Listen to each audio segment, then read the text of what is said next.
ఎట్లుందన్న కొత్తగా ఏర్పడిన కాంగ్రెస్ ప్రభుత్వం? మీరు ఎక్కడి నుంచి మీ పేరు ఏంటి?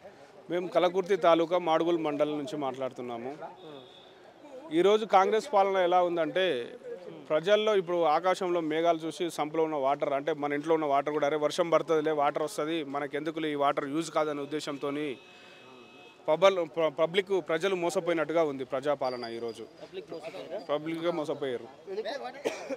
ప్రజాపాలన అని చెప్పారు. ప్రజల చేత ఎన్నుకోబడ్డ నాయకులు నేను ప్రజాపాలన చూపిస్తాను, ఫామ్ హౌస్ పాలన కాదని చెప్పారు. ప్రజాపాలనలో ప్రజాభవన్ ఏర్పాటు చేసి ప్రజాభవన్లో కూడా సాక్షాత్ ప్రజలు పాలించే ముఖ్యమంత్రి గారు ఈరోజు ప్రజాభవన్లో లేకుండా ఉన్నారు. మరి ప్రజాభవన్ ఏర్పాటు చేసిన ముఖ్యమంత్రి గారు మీరు ఎక్కడ ఉండాలి? ప్రజాభవన్లో ఉండాలి కదా. ప్రజలు మీ స్వయాన మీకు సమస్యలు చెప్పుకోవడానికి వస్తే అక్కడ మీరు లేరు, వచ్చిన వారు రిసిప్ట్లు తీసుకోరు. ఈ 16 నెలల్లో మీరు ఎంతమంది ప్రజాపాలనలో దరఖాస్తులు తీసుకున్నారు, ఎంతమంది సమస్యలు తీర్చారు? ఒక శ్వేతపత్రం రిలీజ్ చేయండి. అక్కడ ఈ 16 నెలల్లో మీరు ఎంతమంది సమస్యలు తీర్చారనేది అసలు ఒకటి కూడా తీసుకునేవారు కూడా లేనట్టు కొడుతున్నారు. ఇప్పుడు ప్రజాపాలన ఒకరోజు వీడియోలో చూపించి ఫోటోలో చూపించి పేపర్కి ఇచ్చుకున్నంత వరకే పనిచేసింది అంతే. మరి రైతుల పరిస్థితి ఈరోజు గందరగోళంగా, అసలు రాత్రి పరిస్థితి చెప్పనిక రాదు. ఇప్పుడు ఉన్నటువంటి పరిస్థితి ఏంటంటే మాకు రైతు బంధు ఉన్నది ఇంకొంచెం పెరుగుతుంది అనుకున్నారు. రైతు బంధు మరి 4 వేయాల్సింది 3 ఎగగొట్టి 2 వేసాడు, ఇంకా 2 ఎగగొట్టాడు ఆల్రెడీ.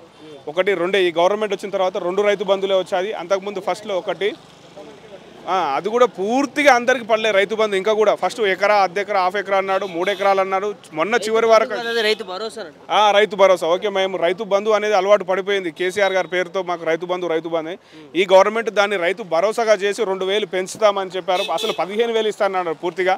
ఇప్పుడు 2,000కే పెంచి 6,000 ఇస్తానని చెప్పాడు. మరి అది కూడా పూర్తిగా ఉన్నటువంటి రైతాంగానికి అందరికీ కూడా పడలేదు. ఎక్కడికో అరకొరగా 2-3కి. అసలు పైలట్ ప్రాజెక్ట్గా తీసుకున్నట్టు విలేజ్లలో కూడా పూర్తిగా పడలేదు.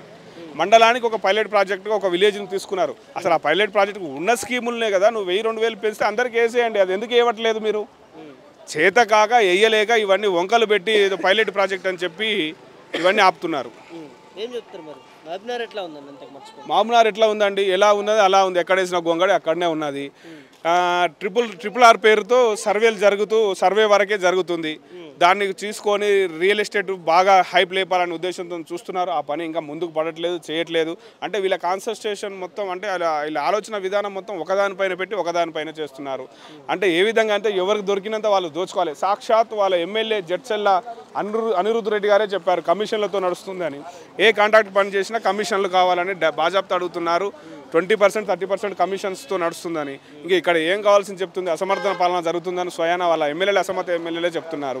బీసీ వాదం తీసుకుంటే సాక్షాతం బీసీ వాదం మల్లాడిరని ఆ పార్టీలో ఉన్నటువంటి ఎమ్మెల్సీ మల్లన్న గారిని కూడా సస్పెండ్ చేశారు. అంటే అక్కడనే అసమ్మతి ఆల్రెడీ స్టార్ట్ అయిపోయింది. ఎక్కడైతే పాలన కరెక్ట్గా జరుగుతలేదని చెప్పారో సొంత పార్టీ నాయకులే ఆల్రెడీ నోరుతో చెప్పేస్తున్నారు ఇది పాలన కరెక్ట్గా లేదని. ఇంకా ప్రజలు ఎంత చెప్పుకుంటున్నారో ఎక్కడికి వెళ్ళినా అదే ప్రజలు. ఒక 4-3 ఎక్కడ తీసిన డిస్కషన్ ఇదే జరుగుతుంది. అనవసరంగా దేవుడు లాంటి కేసీఆర్ను పోగొట్టుకొని రాక్షస పాలన తెచ్చుకున్నాం కదా. దేవుని పాలన తీసుకుపోయి రాక్షస పాలన అయ్యాము. ఈరోజు మనం ఇబ్బంది పడుతున్నాము.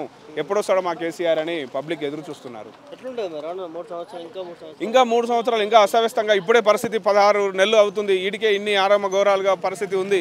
రాను ఇంకా పరిస్థితి ఇంకా ఘోరంగా డేంజర్ జోన్లోకి పోతామేమో అనిపిస్తుంది. ఎలా ఉందంటే పిచ్చోడి చేతిలో రాయన్న పరిస్థితిగా ఉంది. అసలు ఎలా వెళ్తుంది, ఏ సమయంలో ఎలా వెళ్తుంది కూడా తెలియట్లేదు. మధ్యలో కొన్ని వార్తలు కూడా వస్తున్నాయి గవర్నమెంట్ కూలిపోతుంది, పడిపోతుందని. మరి గవర్నమెంట్ మా కేసీఆర్ గారు చెప్పడం జరిగింది, గవర్నమెంట్కి మేము ఎలాంటి హాని తలపెట్టాం, మీ పనులు మీరు సక్రమంగా చేయండి అని చెప్తున్నారు.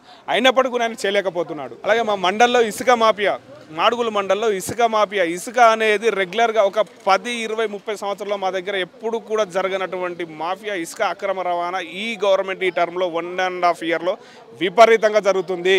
అందుగుల గ్రామము, ఇరువేను గ్రామము, బ్రాహ్మణపల్లి గ్రామము, ఆర్కపల్లి అంటే అందుగుల వాగు, ఇరువేను పరిసర ప్రాంతాల్లో ఉన్నటువంటి వాగులకు వెళ్ళి ట్రాక్టర్ల ద్వారా అక్రమ రవాణా విపరీతంగా జరుగుతుంది. పోలీసు వారు పట్టుకున్నా కానీ నామమాత్రం ఫైన్లతో 5,000, 10,000 ఫైన్లతో వేస్తే ఈరోజు పట్టుకున్న వాటర్ పొద్దున్న వచ్చేసి మళ్ళీ యథావిధిగా స్టార్ట్ చేస్తున్నారు. ఒక 30 సంవత్సరాలు లేని ఇసుక రవాణా ఈరోజు ఎందుకు జరుగుతుంది అంటే గవర్నమెంట్ కన్సర్న్లలో నడుస్తుంది, కాంగ్రెస్ పార్టీ కన్సర్న్లలో నడుస్తుంది ఇసుక రవాణా. ఇన్ని రోజులు లేని ఈరోజు ఎందుకు నడుస్తుంది? అసలు అదుపు లేకుండా పోయింది. పోలీసు వాళ్ళు కూడా పట్టించుకున్న వారు లేరు. పెట్రోలింగ్ వాళ్ళు వచ్చినా కూడా అన్న నమస్తే అని చెప్పి 500 పెట్టేసి బండ్లు నడిచే పొజిషన్కి వచ్చింది. ఈరోజు పోలీసు వాళ్ళంటే కూడా పబ్లిక్ భయం లేకుండా అయిపోయింది. కాబట్టి వీరిపైన దృష్టి పెట్టి వీరంత తొందరగా దాన్ని బంద్ చేయాలని చెప్తున్నాం మేము.